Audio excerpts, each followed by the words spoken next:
Ahoj, ahoj, já zdravím vás Lukasek Pasek. U takového dnešního takového dílu jsem Harry Potter.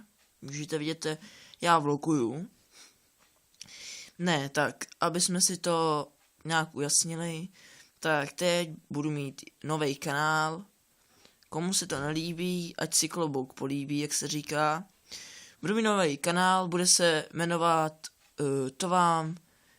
bude se jmenovat, jak jsem to tam měl napsaný,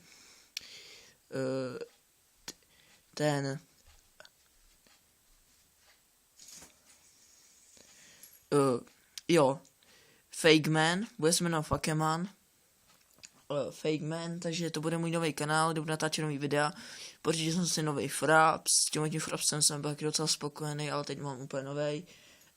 No a to je asi všechno. Takže já jsem Harry Potter, no a to je asi všechno, co jsem k tomu chtěl říct. Komu se to nelíbí, tak mi napište do komentáře, co se vám nelíbí. Prostě akorát si budete napsat do YouTube jeden kanál. Doufám, že víte, kde se píše jiný kanál. Kdo to neví, tak ten je úplně retardovaný, já to už nebudu rozebírat.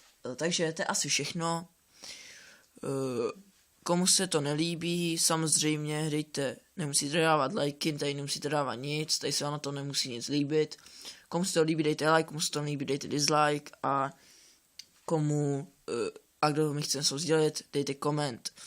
To je asi všechno, takže děkuju vám za shlédnutí, přitom tohoto video není až tak moc potěšující, ale Harry Potter se s váma taky loučí, takže ahoj a dívejte se na další videa na té stránce Fake Man. Tak ahoj.